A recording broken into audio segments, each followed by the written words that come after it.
చేయడం లేదంటున్నాను.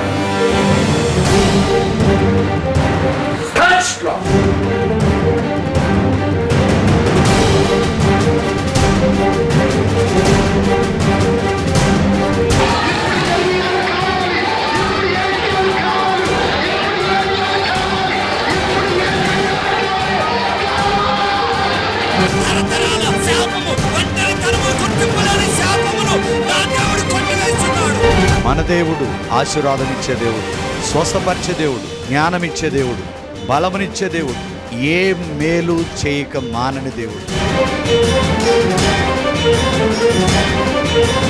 ఆయన ఎట్టివాడై ఉన్నారో మనము కూడా అట్టివారమే.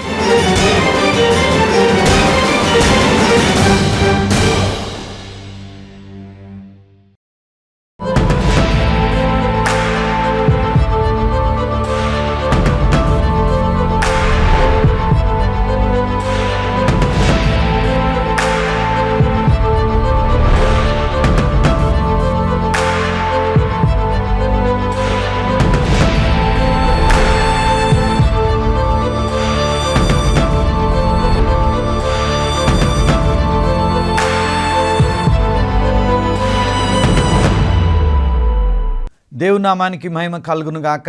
సంపూర్ణ కృపా టీవీ ప్రేక్షకులందరికీ నా హృదయపూర్వక వందనాలండి. మరొక్కసారి మీ ముందుకొచ్చి దేవుని వాక్యాన్ని పంచుకోవడానికి దేవుడు నాకు ఇచ్చిన గొప్ప ధన్యతను బట్టి నేను నా దేవుని ఎంతగానో స్తుతిస్తున్నా. ఈరోజు 3 అంశాలు నేను మీతో పంచుకోవాలని ఉన్నాయి. ఎవరైనా దేవుని చిత్తములో పరిపూర్ణంగా వారు వర్ధిల్లాలంటే మొట్టమొదట వారు రక్షింపబడాలి, అనగా బాప్తిస్మము పొంది పరిశుద్ధాత్మ శక్తిని పొందుకొని, రెండవది ఆత్మపూర్ణులై, మూడవది పరిశుద్ధత కలిగి, నాలుగవది మంచి సాక్ష్యము కలిగి, ఐదవది దేవుని బట్టి తన హృదయమును సంతోషిస్తున్నప్పుడు, అనగా హృదయము తన నీతిని తన రాజ్యమును వెతుకుచు దుష్టుల ఆలోచన చొప్పున నడవక ఆయన సన్నిధిలో ఆయన వారసులతో సహవాసము చేస్తూ ఈ లోక మర్యాదను అనుసరించక ఉత్తమును అనుకూలమైన సంపూర్ణమైన దేవుని చిత్తమేదో పరీక్షించి తెలుసుకున్నట్లు అతని యొక్క మనస్సు రూపాంతరం పొందినప్పుడు దేవుడు ఈ భూమి మీద ఒకటేనండి. యెషయా 1:19 ప్రకారం మనందరము సమ్మతించి ఆయన మాట వింటే భూమి యొక్క మంచి పదార్థాలను అనుభవింతుము. హల్లెలూయా. దేవుని నామానికి మహిమ కలుగును గాక. అయితే ఈరోజు చాలామంది అంటున్నారు, అయ్యా మరి ఈ శ్రమలను నేను జయించలేకపోతున్నాను, నేను విజయవంతమైన జీవితాన్ని నేను జీవించాలనుకుంటున్నా కానీ నేను జయించలేకపోతున్నా. మరొకరు అంటారు, అయ్యా అసలు మనకు అసలు కాపుదల ఉందా, ఉంటే ఎందుకు ఈ సాతాను, అసలు మనకు ఆదరణ ఉందా? వీటన్నిటికీ జవాబు 3 మాటలు ఈరోజు నేను వివరించాలని ఆశపడుతున్నా. ఒకటి, శ్రమలు శోధనల యొక్క ఉద్దేశము. రెండవది, మనకి ఎన్ని విధాలుగా కంచి ఉంటుంది.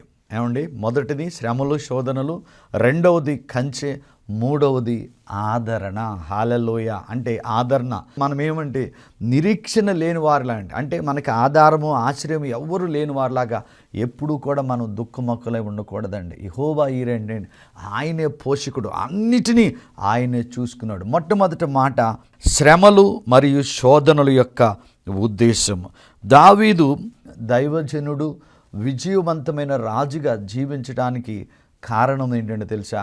ఈయన విజయవంతమైన రాజు దైవజనుడిగా జీవించే ముందు ఇంచుమించు 13 సంవత్సరాలండి శ్రమలు అనుభవించాడు. హల్లెలూయా. కీర్తనలు 66లో 10-13 ప్రకారం అక్కడ ఉన్నాడు. దేవా, నీవు మమ్మను పరిశీలించి ఉన్నావు, వెండిని నిర్మూలముగా చేరేదిగా మమ్మను నిర్మూలన చేసి ఉన్నావు, నీవు బందీ గృహములో మమ్మ ఉంచి ఉన్నావు, మా నడుముల మీద గొప్ప భారము పెట్టిదివి, మా యొక్క నెత్తి మీద ఎక్కినట్లు చేసేదివ్వండి. ఇక్కడ చూడండి, ప్రతి మనిషి కూడా ఏదో ఒక భారమును ఈ భూమి మీద భరించి తీరాలి.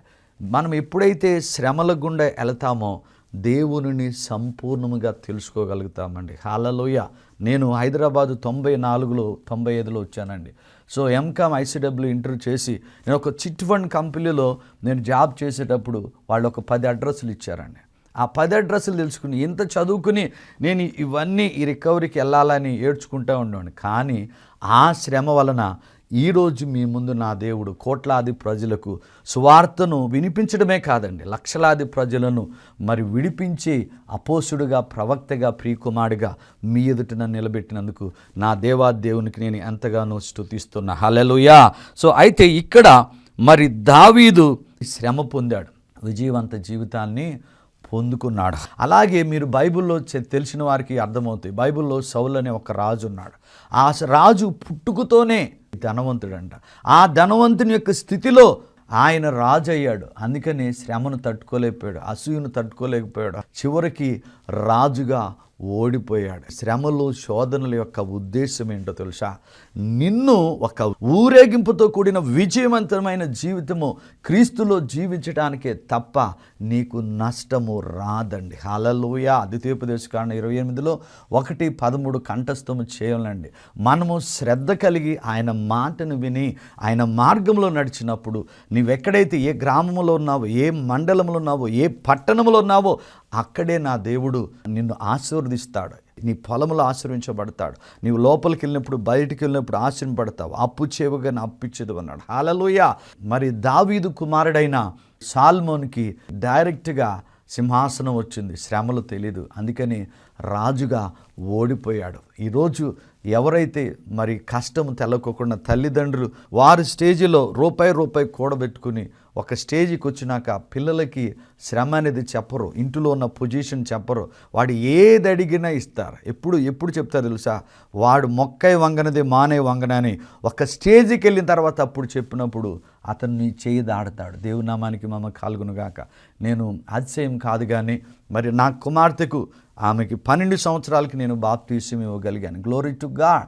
సో నేను ఒకటే చెప్పాను, సబ్జెక్ట్ చదవకపోయినా పర్లేదమ్మా, ఆయనే జీవము, ఆయనే మార్గము, ఆయనే సత్యము, ఆయన వాక్యమును తింటే ఈ భూమి మీద నువ్వు సమృద్ధిగా ఉంటావని. హల్లెలూయా. సొలొమోను సమృద్ధి అయిన జీవాన్ని పొందుకున్నాడు కానీ చివరికి రాజుగా ఓడిపోయాడు. శ్రమలలో మరి అపోస్తుడైన పౌలు మాత్రం అనేక శ్రమల గుండా ఆయన అంటాడు, అపాయంలో మరి ఉపాయం లేని వారము కాదు, తరంబడుచున్నను దిక్కు లేని వారము కాదు, ఏమంటే పడద్రోయబడుచున్నను నశించుచున్న వారము కాదు. యేసు ప్రభువు నీటి మీద మరి నడుస్తున్నప్పుడు పేతురు చూసి, అయ్యా మరి నేను కూడా నడుస్తున్నప్పుడు ఏమండి ఆయన మాట సెలవిస్తే ఆ యొక్క పేతురు పాదముల కింద అది గడ్డలాగా పోయింది. ఏమండి ఆ వాక్యం మీద, అంటే యేసు ప్రభు అనే వాక్యం మీద పేతురు నడుచుకుంటూ వచ్చాడు. హల్లెలూయా. సో ఈ భూమి మీద యేసును ఎరిగిన వారికి రోమా 8:37 ప్రకారం ఎలాంటి శ్రమలు అక్కడ క్లియర్గా ఉంటాయండి. ఆయనను మమ్ములను ప్రేమించు వాని ద్వారా వీటన్నిటిలో మేము అత్యధికమైన విజయమును పొంది ఉన్నామండి. ఏటిలో? మరణమైన. ఈరోజు నువ్వు మరణకరమైన వ్యాధితో బాధపడుతున్నావా? మరణమైన, జీవమైన, ఏమంటే తినటానికి తిండి లేదా? ఆయన అంటున్నాడు యోహాను 10:10 ప్రకారము, నా గొర్రెలకు నేను సమృద్ధి అయిన జీవాన్ని ఇవ్వటానికి వచ్చానంటున్నాడు. సో నువ్వు యేసు ప్రభుని సొంత రక్షకుడిగా అంగీకరించావా? బాప్తిస్మము పొందావా? ప్రతి ఒక్క ఆదివారం దేవుని సన్నిధికి వెళ్తున్నావా? ప్రతిదినము కుటుంబంతో కలిసి ప్రార్థన చేస్తున్నావా? ఇవన్నీ ఈజీ మెథడ్స్ అండి. కానీ మన మనసు ఎక్కడెక్కడికో వెళ్తుంది. ఎలాంటి శ్రమ వచ్చినా, ఎంత అప్పైనా కానీ ఏమండి సూర్యచంద్రులను ఆపినవాడు, మాట చేత అదే సూర్యచంద్రులను చూసినవాడు. ఏమండి రాత్రంతా శిష్యులు కష్టపడ్డారు, అన్ని సంవత్సరాల అనుభవం ఉన్నవాళ్ళు. ఎప్పుడైతే వారి యొక్క పడవలోనికి యేసు ప్రభు వచ్చాడో వారి జీవితము, వారి తలరాత, వారి బ్రతుకు, వారి గమ్యము కూడా మారింది. ఎక్కడి వరకు మారింది తెలుసా? వీరే భూలోకాన్ని తలకిందులు చేసేవారు. ఈరోజు నీ బిడ్డలను, నీ కుటుంబాన్ని యేసు ప్రభుకు సమర్పించుకున్నప్పుడు ఏం జరుగుతుందో తెలుసా? అనేక మందికి ఆశీర్వాదముగా మారతారు. శ్రమలో ఉన్నప్పుడు మనం ఆయన మొన్నటిదాకా బాగా బ్రతికాడు, ఇప్పుడేంటి ఇలా అయిపోయాడని అపార్థం చేసుకుంటారంట. ఇంకేం చేస్తారంట? అసూయ పడతారంట. ఆ టైంలో నిన్ను నీవు తగ్గించుకుని దేవుని సన్నిధిలో ఉన్నప్పుడు ఖచ్చితంగా సమృద్ధి అయిన జీవాన్ని పొందుకుంటా. శ్రమలు కేవలము విజయవంతమైన జీవితము మరియు సమృద్ధి అయిన జీవము ఇవ్వటానికే తప్ప నష్టము కానే కాదు. రెండవ మాట కంచెండి. ఈరోజు ఎవరైతే దైవజనులు కానీ కుటుంబము కానీ మరి వారి చుట్టూ, దైవజనులు కుటుంబము చుట్టూ మూడంతలుగా ఉన్న కంచె అంట. ఏబు గ్రంథము 1:10 ప్రకారము, నీవు అతనికి, అతని ఇంటి వారికిని, అతనికి కలిగిన సమస్తమునకును చుట్టూ కంచె వేసితివి అని ఉంటుంది. ఎన్ని రకాల కంచె అండి? మొదట వ్యక్తి చుట్టూ, రెండవది కుటుంబం చుట్టూ, మూడవది నీకున్న ఆస్తి, నీకున్న సమస్తము చుట్టూ కంచె నా దేవుడు వేస్తాడు. చూడండి, సాతాను ఎప్పుడూ కూడా సాతాను ఆత్మీయ రాజ్యమును చూస్తుంది, ఎరుగుద్ది, కానీ మనకున్న ఆ కంచెను మాత్రము చూడలేదు. హల్లెలూయా, హల్లెలూయా. కానీ ఆ కంచి ప్రక్కనే మాత్రం అది ఎల్లప్పుడూ కూడా పొంచి ఉంటుంది. దేవుని కంచె ఎవరి చుట్టూ ఉంటుందంట? దైవజన చుట్టూ, అనగా కుటుంబ యజమాని చుట్టూ, బిడ్డల చుట్టూ, ప్లస్ నీకున్న సమస్తము చుట్టూ కూడా ఆ కంచె ఉంటుందని నా దేవుడు చెప్తున్నాడు. అయితే యేసు ప్రభు అంటాడు, సాతానంట మనలను ఎలా చేస్తుందంటే, లూకాసు వార్త 22:31 ప్రకారం, ఇదిగో సాతాను మిమ్మును పట్టి గోధుమల వలె జల్లించుటకు మిమ్మును కోరుకొనును అంటాడు. ఎలా జల్లిస్తుందంట అండి? గోధుమలు వలె జల్లించుటకు. హల్లెలూయా. అంటే మన పొజిషను, మనం ఏమవుతున్నామో మనకే తెలియదండి. హల్లెలూయా. అసలు ఏమైపోతుందో, బిడ్డ భవిష్యత్తు ఏమవుతుందో, మరి కుటుంబం యొక్క భవిష్యత్తు ఏమవుతుందో ఏమీ కాదండి. రాబో కాలమందు నీకు ఉన్నతమైన భవిష్యత్తు నా యేసయ్యలో దాచబడింది. హల్లెలూయా. మొదటి కంచె తెరవబడినప్పుడు సాతాను లోపలికి వెళ్ళి ఏబు ఆస్తినంతటినీ నాశనం చేసింది. అలాగే రెండవ కంచె తెరవబడినప్పుడు ఏబు యొక్క మరి పిల్లలను వారందరినీ చంపేసింది. ఇక్కడ గమనించండి, ఏబు యొక్క ఆస్తిని ఫస్ట్ నాశనం చేసింది, నెక్స్ట్ ఏబు యొక్క పిల్లలను నాశనం చేసింది. మరి ఏబు యొక్క భార్యను ఎందుకు నాశనం చేయలేదో తెలుసా? ఈ ఏబు యొక్క భార్యకు మరి కోపం ఎక్కువండి. ఎప్పుడు ఏబుతో గొడవ పడుతూ ఉండేది. అంటే ఏబుకి భార్య ఏమైందండి? శత్రువైంది. అందుకనే ఆమెను చంపలేదు. ఈరోజు చాలామంది దైవజనుల యొక్క సేవ ఎందుకు ఆగిపోతుందో తెలుసా? తన యొక్క భార్య వలన. ఎస్ అండి, వాళ్ళు సహకరించరు. నేను ఈ వేరే ఉద్దేశం చెప్పట్లేదండి. ఒక బండికి 2 చక్రాలు ఎట్లాగో, ఒక శబ్దం కావాలంటే 2 చేతులు ఎట్లాగో, నీ పక్కటెముక అనగా నీ భార్య నీలో ఎప్పుడైతే చక్కగా అమర్చబడిందో, నీ యొక్క మినిస్ట్రీకి, నీ కుటుంబానికి, నీ ఆనందానికి, నీ ఐశ్వర్యానికి అవధులు ఉండవు. హల్లెలూయా. అయితే సాతాను గురించి మరి కొన్ని సత్యాలు నేను చెప్తానండి. నెంబర్ 1, సాతాను ఒకే స్థలంలో ఎప్పుడూ కూడా ఉండడంట. కానీ ఎందుకంటే సాతాను దేవుని చేత సృష్టించబడింది, సృష్టికర్త చేత సృష్టించబడింది. అదేంటండి అలా అంటారు? అవును, ఆ సాతాను ఉండడు, కానీ అతని యొక్క అనుచరులు మాత్రం, అనగా దెయ్యములు, దురాత్మలు లోకమంతటా సంచరిస్తాయి. వాటికి ఈ సాతాను పని చెబుతూ ఉంటుందంట. రెండవది, సాతాను భవిష్యత్తుని ఎప్పుడు కూడా చూడలేదండి. సాతానికి మన భవిష్యత్తు తెలిస్తే దాని భవిష్యత్తు దానికి తెలుసండి, అగ్నిగుండమని. కానీ మన భవిష్యత్తు మాత్రం చూస్తే ఏబుని శ్రమ పెట్టేది కాదు, శోధనలోకి తీసుకొచ్చేది కాదు. ఎందుకంటే ఏబుకి ఈ శ్రమ వలన ఏం జరిగిందో తెలుసా? 200గా ఆశీర్వదింపబడ్డాడు. అలాగే మన ప్రభు అయిన యేసుక్రీస్తును కూడా మరి సిలువ దగ్గర వరకు తీసుకువచ్చేది కానే కాదు. సిలువ మీద మరణించడానికి ఆ వాతావరణము లేఖనం ప్రకారం కానీ ఆయనను మరణమును వరకు తీసుకువెళ్ళేది కానే కాదు. మరణము తర్వాత ఏమి జరుగుద్ది, తను తీసుకున్న గొయ్యి తానే అన్నట్టుగా. హల్లెలూయా. కనుక ఆయన భవిష్యత్తు ఏంటి? మనకు పరలోక రాజ్యము, నిత్యజీవము, దానికి నిత్య నాశనం అనే సంగతి మరి తన భవిష్యత్తు తెలియదు. ఏమండి, మన భవిష్యత్తు ఎవరి చేతిలో ఉంది తెలుసా? యేసు ప్రభు చేతిలో ఉంది. ఓ యవ్వనస్తుడా, ఓ యవ్వనుడా, నేడే రక్షణ దినము. శ్రమ కలగకముందు, ఏమంటే రోగం వచ్చినప్పుడు కాదండి, అప్పు కలిగి. నేను ఎందుకు వచ్చింది తెలుసా? నేను చచ్చిపోతానని వచ్చి ఆయన నమ్ముకున్న ఆయన జీవంతో ఇప్పుడు అనేక మంది చనిపోయిన వారిని ఈ దీనుడి ద్వారా లేపుతున్నాడు. హల్లెలూయా. కనుక నీవు ఇప్పుడు ఆరోగ్యంగా ఉన్నావు, వెళ్ళు, పాటలు పాడు, దేవుని స్తుతించు, దేవుని వాక్యాన్ని చదువు, ఉన్నతమైన పొజిషన్లోకి వెళ్ళు, సర్వ సంపదలు అనుభవిస్తూ దేవుని రాజ్యాన్ని విస్తరించు. నా దేవుడు కోరుకునేది అదే. హల్లెలూయా. ఆయన కంచె ఉన్నప్పుడు ఆ కంచెలో నువ్వు ప్రార్థించాలి. చాలామంది ఎప్పుడు ప్రార్థిస్తారు తెలుసా? అప్పులు పాలైపోయి, రోగాలు అయిపోయి, ఎవరు దిక్కులేనప్పుడు. అంటే ఏంటో తెలుసా అండి? ఆ కంచెలోనికి సాతాను వచ్చినప్పుడు ప్రార్థన చేస్తారు. మీ ఇంటిలోకి సాతాను వచ్చిన తర్వాత అదేం చేస్తుందంట? జల్లెడు పడుతుందంట. ఏమండి? సో అది రాక మునుపే నీ ఇంటికి కంచె వేసుకోవాలి. అందుకని ఒక దైవజనురాలు మరి ఆమె బిడ్డల కొరకంట దాదాపు మరి 6-7 కొడుకులు ఉన్నప్పుడు ఆ యొక్క పడక మీద ఒక్కడి దగ్గర నుంచి మరి ఆమె ప్రార్థన చేస్తే తెల్లారే వరకు ఆఖరు కుమారుడు వచ్చేంత వరకు ప్రార్థిస్తూనే ఉండేది. హల్లెలూయా, దేవుని నామానికి మమ్మ కాల్గొను గాక. సో కనుక ఇక్కడ రెండవది ఏమిటంటే సాతాను మన భవిష్యత్తు చూడదు, కానీ భూత భవిష్యత్తు వర్తమాన కాలంలో ఉండే యేసు ప్రభువే మన భవిష్యత్తును నిర్ణయిస్తాడు. మూడవది, సాతాను మన తలంపులను తెలుసుకోలేడు. అందుకనే ఉంటారు మన తలంపులు ఎప్పుడు కూడా ఎలా ఉండాలంట, యేసయ్య తలంపుల వలె ఉండాలి. మన దేవుడు మన అంతరంగాన్ని ఎరిగేవాడు.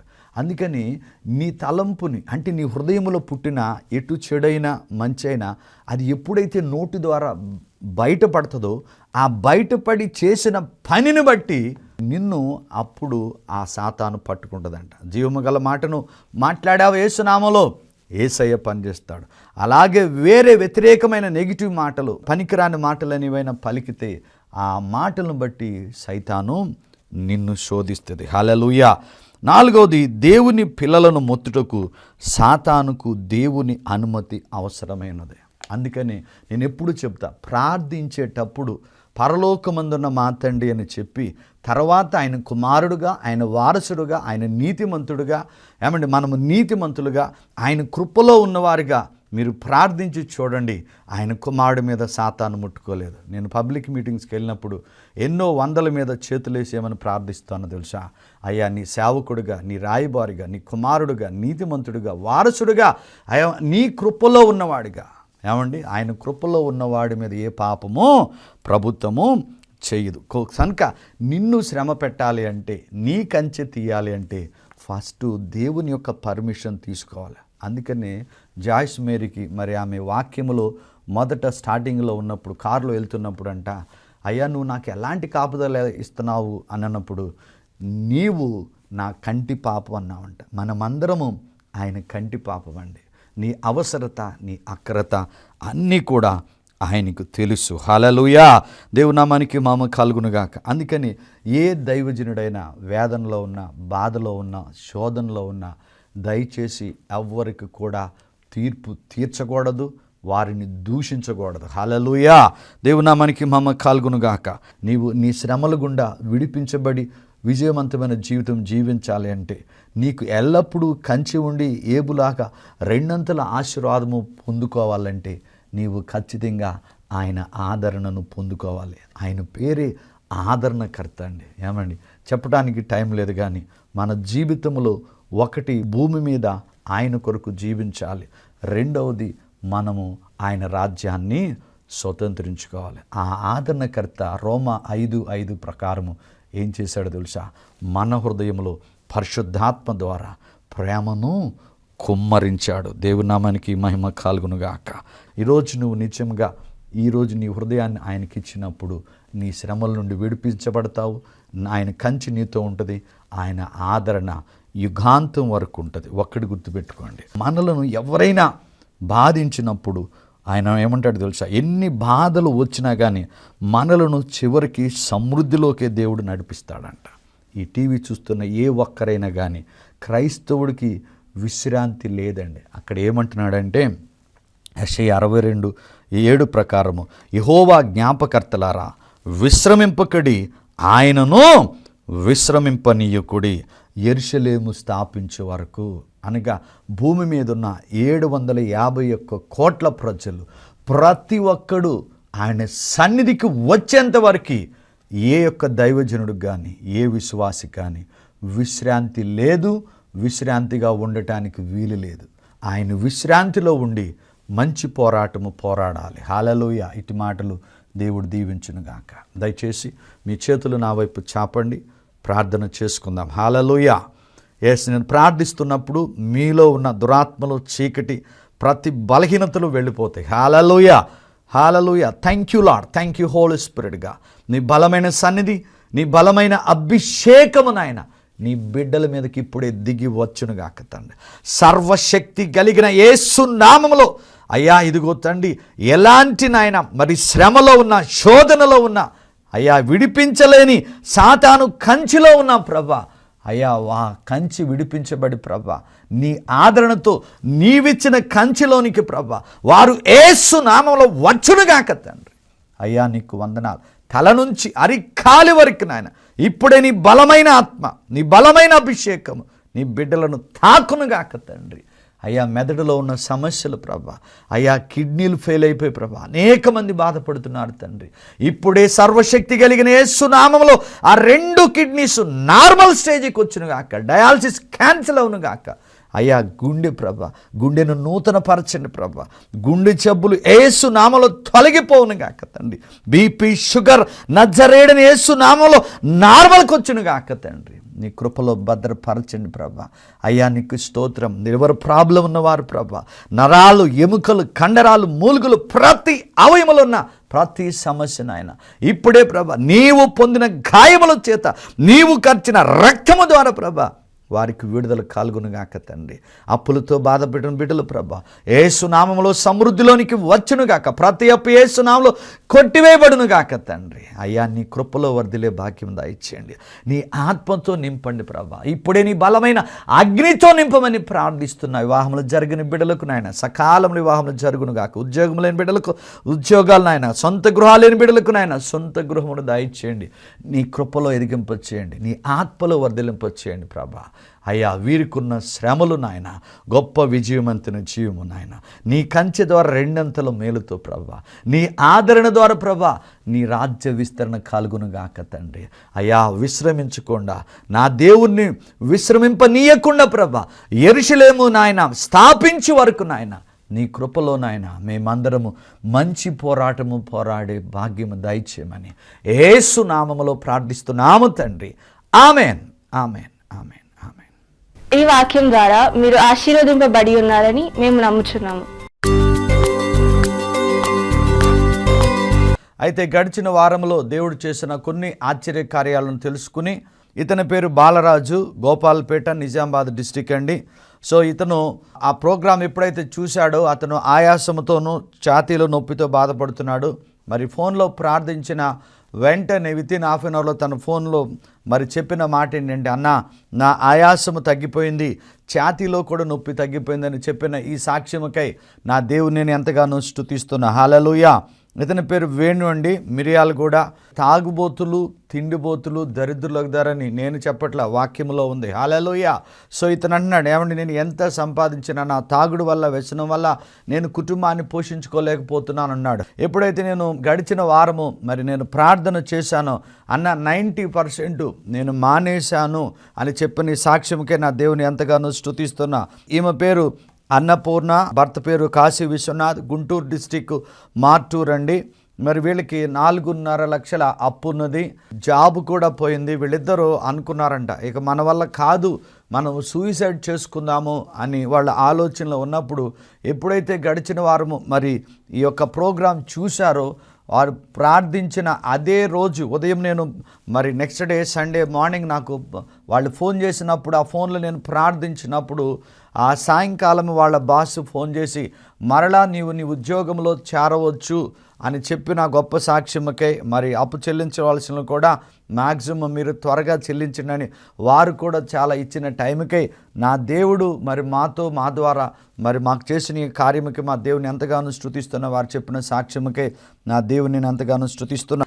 మన దేవుడు ఏమండి ఉన్న వాటిని కూడా లేని వాటిగా చేసే దేవుడు. ఇతను భీమవరము కుటుంబరావు సుందర్ కుమారి. మరి ఇతనికి లివర్ పాడైపోయింది, ప్లస్ టీబీతో బాధపడుతున్నాడు. సో ఎప్పుడైతే మరి అతను హైదరాబాద్ వచ్చి చెకప్ చేసుకునే ముందు మరి ప్రార్థన చేయించుకున్నాడండి. నేను ఒక్కటే చెప్పిన, యేసు నామములో నీకు రిపోర్ట్స్ అన్నీ నార్మల్గా వస్తాయని. మన దేవుడు ఆశ్చర్యకరుడు కనుక ఏమండి ఆయన చెప్పిన సాక్ష్యం ఏంటంటే ఈవినింగ్, అయ్యా no TB, no liver problem. Hallelujah. దేవుని నామానికి మమ్మ కలుగును గాక. ఇట్టి మహిమ గల కార్యముకే నా దేవుని ఎంతగానో స్తుతిస్తున్నా. ఈమె పేరు కర్ణాటక రాయ్పూర్ భాగ్యలక్ష్మి. మరి దాదాపు 20 సంవత్సరాల నుంచి ఆమె మోకాళ్ళ నొప్పులతో బాధపడుతుంది. మరి ప్రోగ్రాం చూసిన తర్వాత మరి ఆమె కాల్ చేసినప్పుడు ఫోన్లో ప్రార్థించిన ఆ వెంటనే తెల్లారి మరి ఆమె చెప్పిన సాక్ష్యం ఏంటంటే, అయ్యా నాకు మోకాళ్ళ నొప్పుల నుండి నేను స్వస్థత పొంది ఉన్నానంటుంది. హల్లెలూయా. హైదరాబాదు జూబ్లీ హిల్స్, ఈమె పేరు కరుణ అండి. మరి ఇతని యొక్క మరి తండ్రికి కూడా మైగ్రేన్ పెయిన్ ఉన్నది. సో నేను ఎప్పుడైతే మరి వాళ్ళ బంధువుల ద్వారా తెలుసుకున్న కాల్ చేసినప్పుడు మార్నింగ్ ఇంజెక్షన్ చేసుకుంటేనే మరి ఆమె పని చేయదలిసిందంట. సో నేను ఫోన్లో ప్రార్థన చేసినప్పుడు నో మైగ్రేన్ పెయిన్, అది చాలా బాధాకరమైనదండి. మరి ఇట్టి మహిమగల కార్యముకై నా దేవుణ్ణి నేను ఎంతగానో స్తుతిస్తున్నా. ఇతని పేరు శశాంక్. మరి దేవుడు ఎంత ఆశ్చర్యకరుడంటే యెహోవా యీరే మన పోషకుడు. 4 years యూకే నుంచి వెళ్ళి వచ్చిన తర్వాత కూడా 4 years అతను ఖాళీగా ఉన్నప్పుడు ఎప్పుడైతే నేను ప్రార్థించానో అద్భుతంగా అతనికి యాక్సెంచరీలో ఒక ఉన్నతమైన ప్యాకేజీతో మరి ఆయనకి ఉద్యోగం వచ్చినది. ఆయన వాగ్దానం చేసుకున్నాడు, అన్న నేను నా జీవితకాలం అంతా ఈ పరిచర్యకి నేను మరి పాలుభాగస్తుడిగా ఉంటాను అని అతను చెప్పిన సాక్ష్యముకే నా దేవుణ్ణి నేను ఎంతగానో స్తుతిస్తున్నా. హల్లెలూయా. దేవుని నామానికి మహిమ కలుగుగాక. లాస్ట్ వీక్ నేను అయ్యగారి ప్రార్థనకి ఇక్కడికి వచ్చి నా బ్రదర్ హెన్రీ బ్రదర్తో రావడము, ఇక్కడ ప్రేయర్లో ఉండి వెళ్ళిపోయిన తర్వాత I have gone under a very great sickness. అంటే నాకు తెలియక ఏదో ఇన్ఫెక్షన్, ఫుడ్ ఇన్ఫెక్షన్ జరిగి యూరినల్ ఇన్ఫెక్షన్ వచ్చి అలాంటి భయంకరమైనటువంటి షివరింగ్ ఫీవర్ వచ్చింది. అప్పుడు అయ్యగారు నా కుడి చేతిని తల మీద పెట్టుకోమని చెప్పి ఇప్పుడు అందరికీ చెప్పి దేవుడి నామాన్ని బట్టి గట్టి ప్రార్థన చేసినారు. దేవుడు ఆ రోజు నీకు తెల్లారి వరకు హీల్ అయిపోతుంది. నా పేరు హరిత, నాకు 3 పిల్లలు, పాప 2 బాబులు.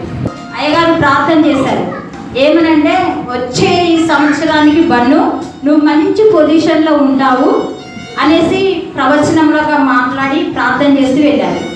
ఆ యొక్క ప్రార్థన, ఆ యొక్క ప్రవచనము ఈ దినాన నా కుమారుడి విషయంలో నెరవేరిందండి.